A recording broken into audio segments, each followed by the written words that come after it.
సంసారానికి అరణ్యం అని పేరు. సంసారానికి అరణ్యం అని పేరు. లోకంలో చాలా మంది అంటూ ఉంటారు, అడవిలాగా అయిపోయిందండి నా ఇల్లు అంటాడు. అంటే అర్థమేంటి? భార్య ఒక జంతువు, కొడుకు ఒక జంతువు, కోడలు ఒక జంతువు, కూతురు ఒక జంతువు, అల్లుడు ఒక జంతువు, వీళ్ళందరూ మీద పడి నన్ను రక్కేస్తున్నారండి, నా ఇల్లు అరణ్యం అండి అంటాడు. ఇక్కడ అరణ్యకాండ శబరి దగ్గర ముగిసింది, మరి మన అరణ్యకాండ ఎక్కడ ముగియాలి? భాగవతుల సన్నిధానంలో భగవంతుడి యొక్క సన్నిధానానికి వెళితే మనం కూడా చక్కగా మన అరణ్యకాండ ముగుస్తుంది, సంసారం అనే అరణ్యం ముగుస్తుంది అన్నమాట. అప్పుడు బయలుదేరుతోంది కిష్కింధకాండ. ఆ అరణ్యం ముగిసిందా అంటే అక్కడ మళ్ళీ ఇంకొక కపిబుద్ధులు లేకుండా ఉండే ప్రయత్నం చేసుకోవాలి. అంటే ఇక్కడ ఈ కోతుల్లో కూడా రెండు రకాలైన వాడు కనబడతారు. ఒకటి అవసరం కోసం పాదాలు పట్టుకునేవాళ్ళు, అవసరం తిరిగిన తర్వాత మర్చిపోయిన వాళ్ళు, అసలు అవసరమా అనవసరమా అని కాకుండా జీవితాన్ని త్యాగం చేసిన వాడు, వీళ్ళు కనిపిస్తారు. అలాంటి వాళ్ళలో అవసరం కోసం పట్టుకున్నటువంటి వాడే సుగ్రీవుడు కూడా. అవసరం తీరిపోయిన తర్వాత కామంలో మునిగిపోయిన వాడు కూడా సుగ్రీవుడే. మళ్ళీ అసలు అవసరమా అనవసరమా అని కాకుండా రాముడే పరమావధిగా ఉన్నటువంటి వాడు ఆంజనేయుడు. కాబట్టి ఇలాంటి వాళ్ళ విషయాలన్నీ కూడా మనకి చక్కగా కిష్కింధకాండలో చెప్తారు. అలాంటి కిష్కింధకాండలోకి మనం రేపు ప్రయాణం చేసేటువంటి ప్రయత్నం చేద్దామని అందరికీ మనవి చేస్తూ, మూడవదైనటువంటి అరణ్యకాండకు స్వస్తి పలుకుతూ, నాలుగవదైనటువంటి కిష్కింధకాండకు స్వాగతం పలుకుతూ, రేపటి రోజున జరిగేటువంటి రామాయణ ప్రవచనానికి ప్రయాణం అవుతామని అందరికీ మనవి చేస్తూ స్వస్తి. ఓం సహనాభవతు సహనౌ భునక్తు సహ వీర్యం కరవావహై తేజస్వినావధీతమస్తు మా విద్విషావహై. ఓం శాంతి శాంతి శాంతి. వాసుదేవ వాసుదేవ జై సద్గురుదేవ.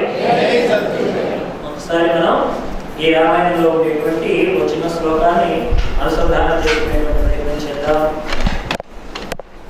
రామో విక్రమహాన్ ధర్మః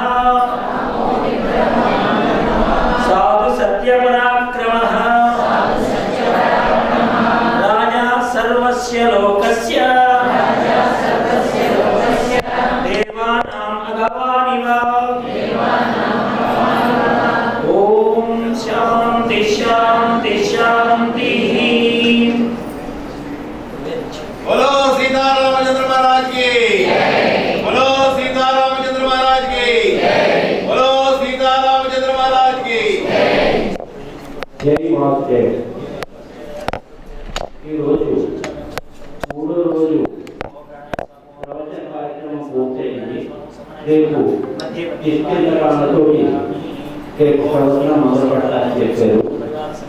రేపు బుధవారం శ్రీరామచంద్రమూర్తికి పరమ పవిత్రమైన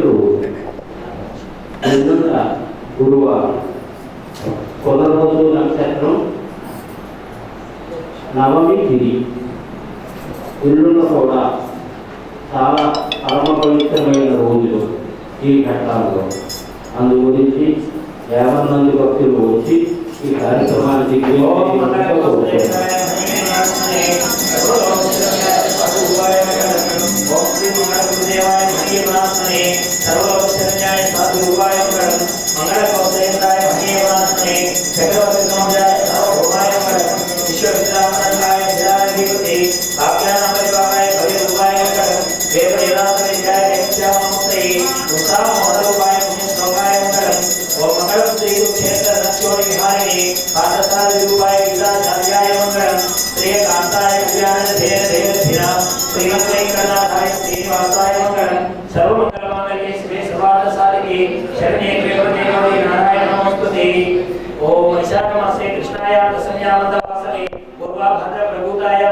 श्री हनुमते. जय जय राजा रामचंद्र भगवान की जय, सीता माई की जय, सुतवीर हनुमान की जय, पार्वती पतये राज सद्गुराज सार्वभौम गोविंद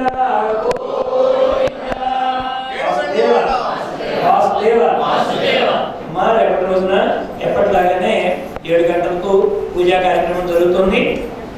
దాదాపుగా 5:30 సమయం నుంచి సుందరకాండ మూలపారాయణం జరుగుతుంది. మన రవికుమార్ వారి గృహంలో 8 గంటలకు విష్ణు సహస్రనామం, భగవద్గీత, రామరక్ష స్తోత్ర పారాయణాలు యథావిధిగా జరుగుతాయి. భక్తమాసే లేదు. అవకాశం ఉన్న వాళ్ళు సమయాన్ని సద్వినియోగం చేసుకోవాల్సిందిగా ప్రార్థన. వాసుదేవ్. హరి వాసుదేవ్.